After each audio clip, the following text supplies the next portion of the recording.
کہ اللہ کے رسول صلی اللہ علیہ وآلہ وسلم آپ یہ کہہ سکتے تھے کہ وقت وصال کہ میری چارپائی کو اٹھا کر کھلے میدان میں لے جاؤں، کیونکہ آپ نے یہ ارشاد فرمایا تھا کہ نبی کو وہیں دفن کیا جاتا ہے جہاں پہ اس کا وصال ہو.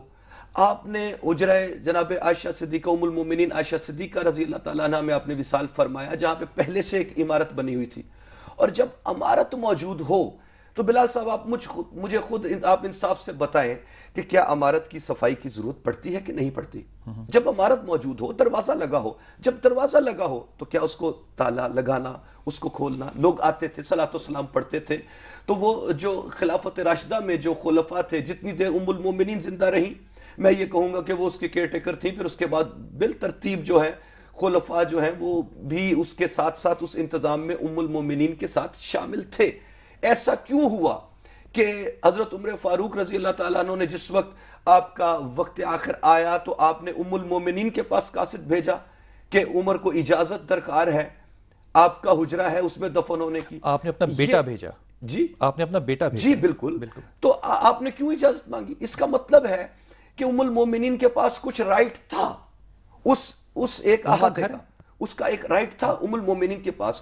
تو یہ کہنا تو سراسر ناانصافی ہوگی کہ ہمیں سنت سے اس کا ثبوت نہیں مل رہا، جبکہ ہمیں سنت صحابہ، اور ایسی سنت صحابہ ہے یہ کہ جس پہ تمام اصحاب رسول جو ہے وہ مکمل طور پر متفق تھے کہ رسول کو وہی دفن کرو جہاں پہ عمارت بنی ہے، اور پھر اس عمارت کا انتظام بھی کرنا ہے، اس کی صفائی بھی کرنی ہے، اسے خوشبودار بھی رکھنا ہے. جنت البقیع کو کیسے ڈیفینڈ کریں گے آپ؟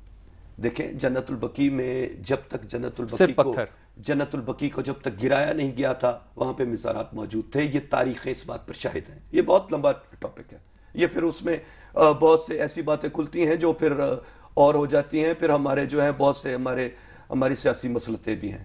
ٹھیک ہے، اچھا جی شاہ صاحب اس بات پر آ جائیں، اس بات کو ہم یہیں پہ پاک کر دیتے ہیں، اس آرگومنٹ کو پارکنگ دے دیتے ہیں.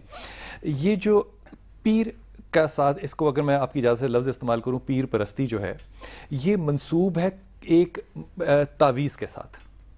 اگر تعویذ نہیں ہوگا پیچھے، چاہے وہ 2 4 10 پیچھے نسلیں ہو، تعویذ نہیں ہوگا تو پیر بھی نہیں ہوگا. یہ ویسے مجھے بھی فینومینا سمجھ میں نہیں آتا، یہ میری سمجھ میں یہ سر شاہ صاحب قبر کو کیش بستامی رحمۃ اللہ علیہ کے پاس ایک شخص آیا بڑی دور سے آپ کا سنا کر، اور آپ کے پاس قیام کی اجازت مانگی، آپ نے رکھ لیا.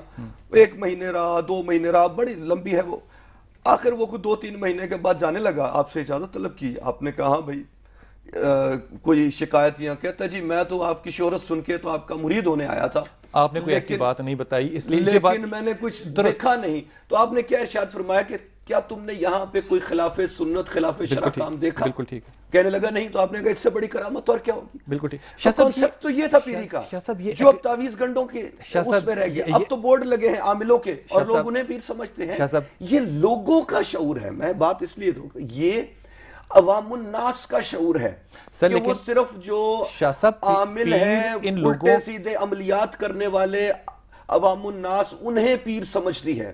سر لیکن یہ پیر کو کیش کر رہے ہیں نا سر، پتا رہا کہ اسپرچولیٹی کیا ہے، روحانیت کیا ہے. جس بھی جگہ پہ کوئی پیر بیٹھا ہے وہ پبلک ایموشن اور مائنڈ سیٹ کو ہی کیش کر رہا ہے نا، اور کیا کر رہا ہے. بلال صاحب میں آپ کو یہ کہہ دوں نا کہ اوہ آپ پر جادو ہوا ہے بڑا زبردست، اور آپ کے گھر کے تو چاروں طرف ہزارہ جو جنات ہیں شیاطین کے انہوں نے پہرے دے رکھے ہیں، اور آپ پہ یہ جادو ہے، یہ وہ جادو ہے، تو آپ نفسیاتی طور پر جو ہے نا وہ فوری طور پر آپ میری طرف جو ہے رجحان کر جائیں گے. سر ایک قطرہ بھی نہیں، ایک قطرہ بھی نہیں، unless ایک سیکنڈ دیجئے یہ پڑھا لکھا آدمی ہوگا جو کہے گا کہ نہیں. سر بالکل نہیں سر، this is something absolutely absurd.